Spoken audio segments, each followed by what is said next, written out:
कल का जो मैच था, क्या समझते हैं कहाँ कहाँ हमसे गलतियाँ हुई? अगर हम बैटिंग लाइन की बात करें वो भी नहीं चल सकी। इंडिया के साथ आप फाइनल खेल रहे हैं और जो स्कोर आपकी जानिब से दिया जा रहा है 147 का टारगेट बहुत कम है। उसके बाद फिर हमने देखा कि बॉलिंग में भी मसाइल सामने आए, फील्डिंग में भी इश्यूज थे। हमारे पास सबसे ज़्यादा गलती कहाँ कहाँ पर हुई?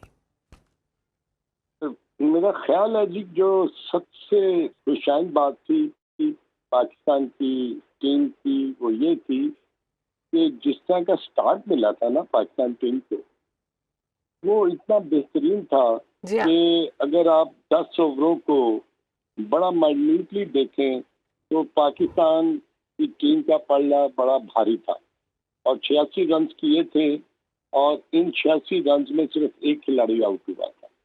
उससे जाहिर क्या होता है कि पाकिस्तान की टीम का जो स्ट्रेंथ थी ना, वो उन्होंने शो की। और उस स्ट्रेंथ का सबसे जो बेहतरीन रिजल्ट मुझे नजर आया वो ये था कि साहबजादा फरहान की इनिंग और साथ में फखर जमान की, जी इनकी जो पार्टनरशिप थी ना, इसने इंडिया की बॉलिंग को बैकफुट पर ले आई थी। मगर जो हैरत वाली बात है ना, वो अगले जो 10 ओवर थे ना, वो थे मेक एंड ब्रेक के। और पाकिस्तान के पास एक बहुत ही जबरदस्त किस्म का प्लेटफॉर्म जो था वो बिल्ट हो चुका था। टीम ने बड़ी उम्दा तरीके के साथ अपने पहले 10 ओवर में परफॉर्म किया। दोनों खिलाड़ियों की पार्टनरशिप जो थी वो बहुत उम्दा थी। मगर अगले जो 10 ओवर थे ना, वो पाकिस्तान ने इस तरह खेले कि मुझे एज ए क्रिकेटर ये समझ नहीं आई कि अगर आपको एक प्लेटफॉर्म मिल गया है, स्टार्ट अच्छा मिल गया है, आपकी बिगनिंग बहुत अच्छी हो गई है, तो फिर तो आपको अगले 10 ओवर जो है ना वो मल्टीप्लाई करने पड़ने थे। आपने एग्जैक्टली। वो मल्टीप्लाई नहीं किए और आपने वो 146 और 14 रन उसमें ऐड कर ले, तो पूरी टीम जो थी 8 खिलाड़ी आउट हुए आपके उसमें, और उसमें आपने रन्स भी नहीं किए और एक मौका मिल गया अपनी ऑपोजिशन को, भारत की टीम को, कि वो पाकिस्तान के अगेंस्ट कम बैक कर। अब जी। आपकी बात का दूसरा सवाल कि 20 पर 3 आउट पाकिस्तान ने कर लिए। जी हाँ। पाकिस्तान के बॉलर्स में बड़ी उम्दा बॉलिंग उसकत की और पूरे मेरा ख्याल है 6 ओवर जो थे ना उस पर ये हावी रहे। अब 6 ओवरों के बाद ना क्या जरूरत थी कि आपके स्पिनर्स जो थे ना वो भी, उन्होंने भी बड़ी प्रैग्मेटिक किस्म की बॉलिंग की, सक्सेसफुल रहे, रन्स भी नहीं दिए। मगर रन्स कहाँ पर लीक हुए?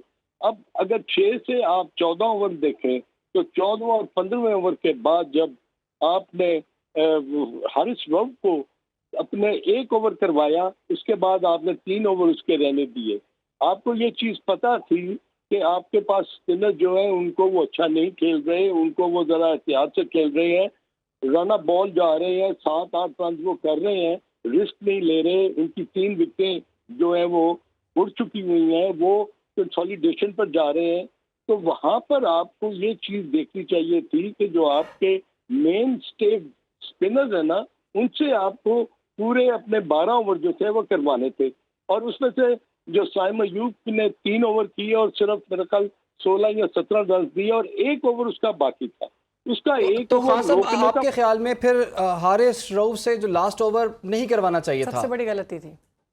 नहीं, मैं ये कह रहा हूँ कि नेचुरली हारिस रऊफ क्योंकि आपका मेन स्टेप बॉलर था, 145 पर वो कहते बॉल करता है, मगर वो रन लीक कर रहा था। आप देखें कि पहले 2 ओवरों में उसने 23 रन दिए हुए थे, 23 या 24। तो आपको तो ये अंदाजा होना चाहिए था ना कैप्टन को कि यार अगर मैंने ये थोड़ा सा मुझे लग रहा है कि is not in a good touch, और अगर ये खुदा ना खास्ता उस टाइम पर जबकि मुझे जरूरत है विकेट भी लेनी है और मैंने रन्स को भी स्क्वीज करना है, तो अगर वो ना कर सका तो फिर क्या होगा?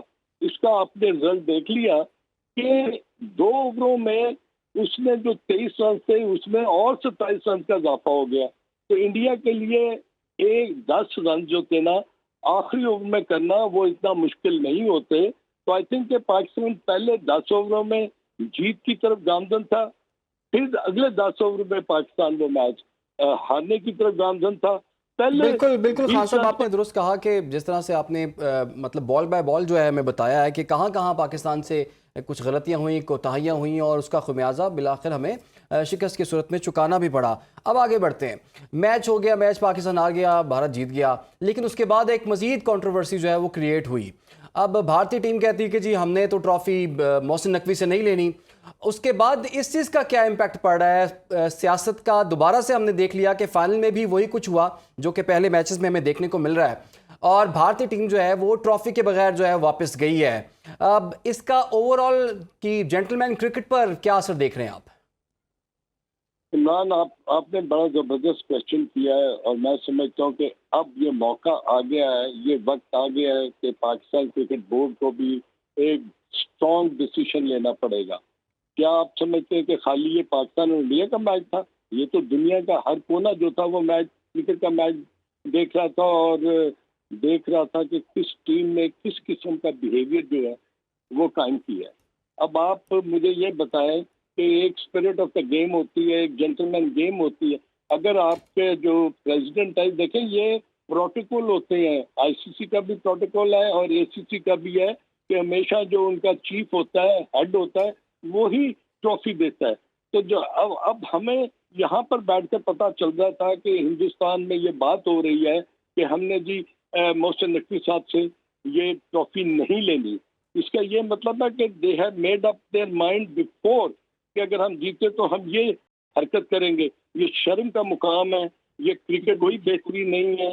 ये मैं समझता हूँ कि इस किस्म का बिहेवियर जो है, अगर इंडिया ने इसी तरह का बिहेवियर रखना है तो फिर आने वाले वक्त में आप मुझे बताएं कि इसका खमियाजा कौन भुगतेगा। अगर पाकिस्तान ने भी टिट फॉर टैट करना शुरू कर दिया तो फिर ये मेरा मतलब है कि ये क्रिकेट का बिल्कुल जनाजा निकल जाएगा और ये इंडिया की जो हठधर्मी है ये इसी को नुकसान पहुंचाएगा। अजहर खान साहब, हमने देखा कि पहले मैच में भी जी हाथ नहीं मिलाया, स्पोर्ट्समैनशिप स्पिरिट जो है वो नहीं दिखाया गया, इनकी जानिब से हठधर्मी दिखाई गई भारतीय खिलाड़ियों की जानिब से।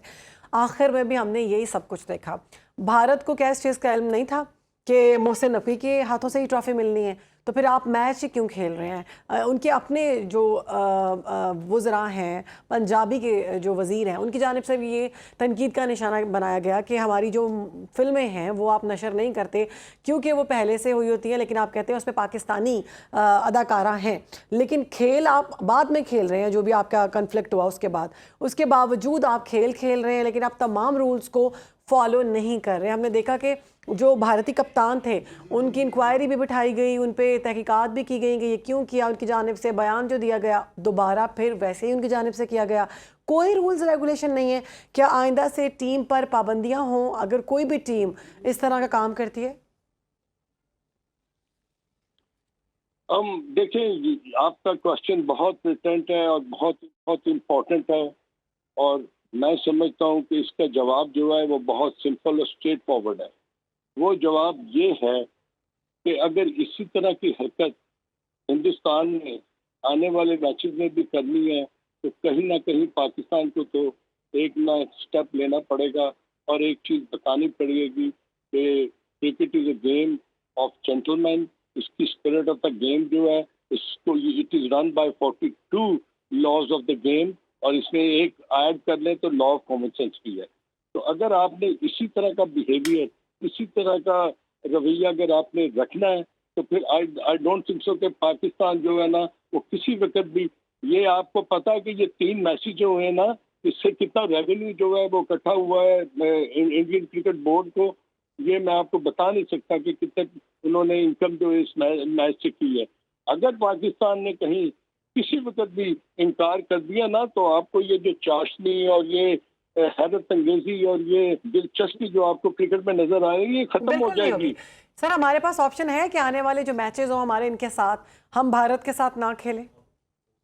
बिल्कुल, मैं ये समझता हूँ कि ये अगर इसी तरह का रवैया उनका रहा और जिस तरह के उन्होंने ट्रॉफी नहीं ली और जिस तरह उन्होंने ग्राउंड में बैठे रहे और जिस तरह उन्होंने रिडिक्यू करने की कोशिश की पाकिस्तान के चेयरमैन को और जिस तरह एसीसी के चेयरमैन जो है मोहसिन नकवी साहब को, तो ये तो उन्होंने ट्रॉफी देनी थी। अगर कल को जो है जय शाह अगर आएगा और अगर पाकिस्तान फाइनल जीतती है और पाकिस्तान रिफ्यूज कर देती है जय शाह से ट्रॉफी लेने की, तो ये फिर टिट फॉर टैट नहीं हो जाएगा।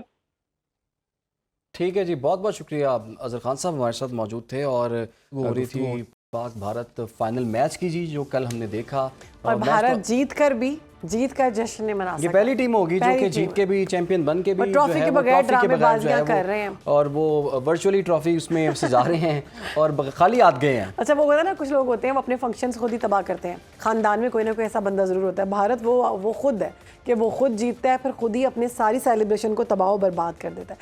हर वक्त बाखबर रहना वक्त का तकाजा है, बर वक्त बाखबर रखना हमारा फरीजा है। अभी सुनो न्यूज़ के यूट्यूब चैनल को करें सब्सक्राइब, बेल आइकन पर करें क्लिक और मुल्की और गैर मुल्की खबरों से रहें बाखबर, यकीन के साथ।